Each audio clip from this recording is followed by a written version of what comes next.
Making something from your book? Yes. Obviously I haven't had it before. True. I know.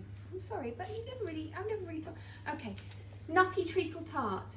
Nutty bird makes nutty tart. Enough said. Is that what you said in the book? That's all I said. It's really nice this. So this is kind of like a cross between a treacle tart and a pecan kind of pie. So it's got that lovely jellied maple syrup filling with an orange pastry and loads of nuts. Nice. I look Right. forward to it. I'm going to now toast your nuts, John. Delicately. And without any burning of your nuts. Okay? Just toast them gently. Now, the thing to remember when you toast your nuts is that at the moment you smell them burning, it's often too late. Okay? Nuts catch really quickly. So you have to keep your eye on your nuts. That's all I'm going to say. I'm going to put them in the oven now. So just a couple of minutes in a preheated oven of 200 degrees, just to toast my nuts. What's that going to do? It's going to bring out the flavour of your nuts, John. Okay, so now I'm going to make the pastry.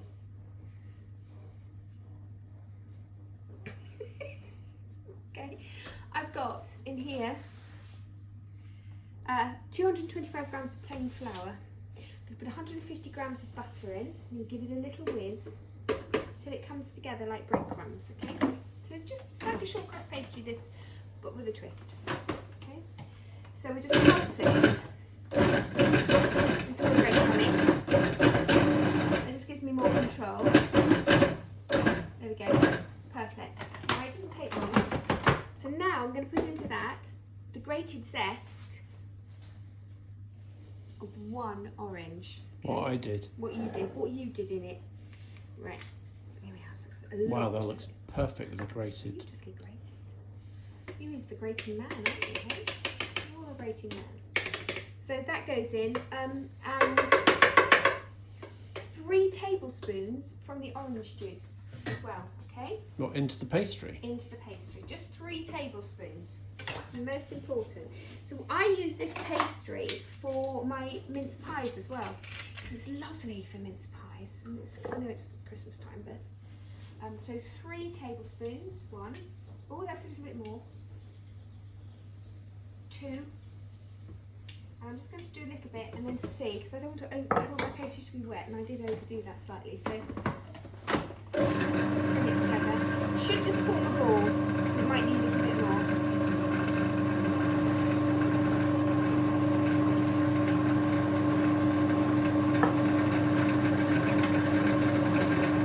Let's just have a little feel of it. Yeah, I think that could just take a tiny bit more of the orange juice just to bring it together. So that's kind of instead of putting cold water in that you do in pastry.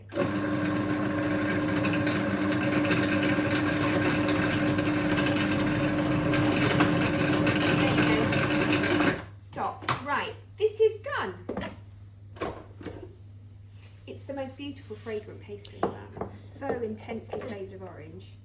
Can I just say one word to you? What? Nuts. Nuts. Thank you. Alright. Your nuts are okay, love. Don't worry, don't panic. Pastry's done, so that just needs to rest now for about half an hour. Then I'm going to roll it out. And I'm going to blind bake it in a flan tin, and then we're going to make the filling. Right, so as you see, it's lovely and simple. If you don't have a food processor, you can make the whole thing by hand by rubbing the butter into the flour, then adding the juice, and then pushing it all together like you normally do when you make pastry. All right, so that's going to go in the fridge, and I'm going to drink this.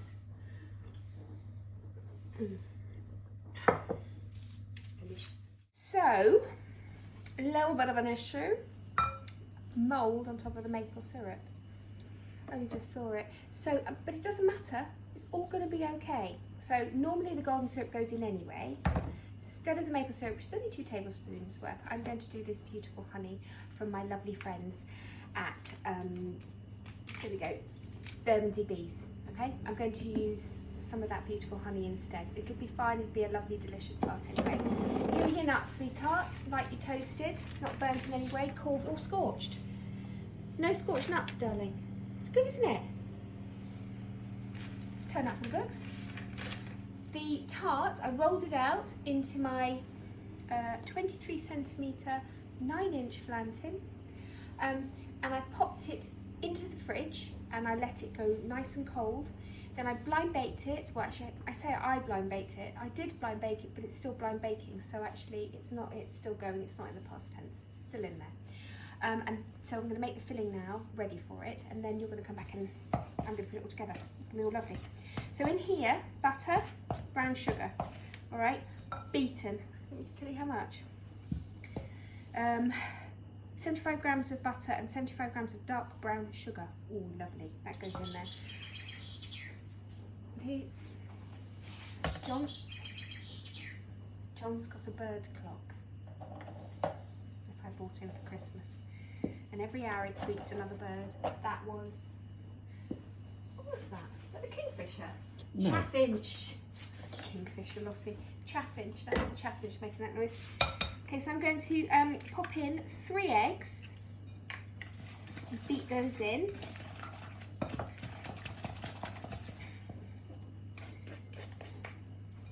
Now, John, are you looking forward to this nutty tart? Yes. Largely because I've never had it before. Oh, well, it's going to be nice then, isn't it? Mm. Nice for you to give it a go. Because I like treacle tarts. My mother made the most amazing treacle tart. Did she? And I like pecan pie. So the two sort of Vague combinations. vague combination. Well, the combination isn't so much. I mean, we've got the nuts from like a pecan and the maple syrup if we had it, and it's the treacle and all the golden syrup from the treacle tart going into it, which kind of has that. But we don't have any of the breadcrumbs because treacle tart is breadcrumbs, lemon zest, and golden syrup, and I think it's one of the most fantastic things in the world. Treacle tart, a really well-made treacle tart. It's just lovely. It's just lovely. I'm just going to beat this in. Just easier with a whisk. So into this, after I've done this, I'm going to add some cornflour, but only a teaspoon of cornflour, okay? Because basically this is just like it's like a jelly, isn't it? So it's set eggs and sugar, and the cornflour just helps to stabilise it a bit. That's better. Beat it all in. Right, so 1 teaspoon of cornflour. Okay, and we've got a teaspoon as well. Oh, I can't open it. Oh no. Oh no. Oh no. John. We're going to have to stop, sorry. Here. Hero. My hero, he did it for me. Right, a teaspoon of that goes in. And then we're going to do 2 tablespoons of the honey or maple syrup. If you've got maple syrup, do use it. Do use this lovely honey. So 2 of those. 1, 2. Oh, it's the most amazing honey, this really is. Wild Exmoor. Yum yum. And then, because I'm not sure we have enough sugar, I'm going to put 8 ounces or 225 grams of golden syrup in as well. And I'm going to squeeze it out in my squeezy bottle. So, keep going, keep going, keep going. Yeah, keep going. Oh, it's not in there, isn't it? I was going to say, that's a hell of a lot of golden syrup. It is, 225 grams. Bear with me though, it's a big, you know, it's very delicious. Look at that. There we go. Okay, so beat that in as well. And then I'm going to add my toasted nuts to it, but I'm going to do that just as I put it into the baked flan case. Finally there. Got an aeroplane taking off in the background. It's the oven. I've got some bread in, look. I don't know if you can see it. Can you see the bread? Huge. Oh yeah. Huge bread in there. Done. Blind baked And so basically what you do is you get some non-stick foil or some greaseproof paper, you scrunch it up if it's the paper, you lay it in, and I use rice, just dried rice, obviously uncooked rice on top. I have a little pot with it all in there that I use over and over again. You put it in for 10 minutes, and that, with the paper or the foil up the edges, it stops it collapsing in. So you do that for 10 minutes, then you delicately take out the foil and all the rice, and then what I did, and actually if you were making this from the recipe, you just use a little bit of the beaten egg from here before you add it in, and you just brush it, and then you put it back in the oven for 2 minutes, and what that does is that egg just seals, so you don't have any holes. What you don't want is any holes in this pastry, because then everything goes out the bottom, and all you're left with is nuts, and a very burnt oven. So hopefully that should be fine. So I'm going to add my nuts to the lovely sugary eggy mixture with the butter and everything, okay, which is going to be so delicious and so cute and wonderful. And then I'm just going to pop the flan tin onto this, okay? Oh no, not onto that one. I've got to get one that fits. So turn it upside down.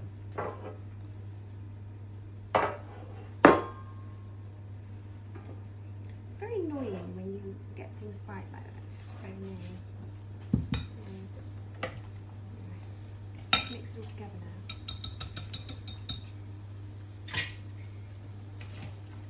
And then pour this into there, shove it into the oven. I'm going to cook it between 25 and 35 minutes at 180. Keep an eye on it because you don't want these bits of pastry to get too brown.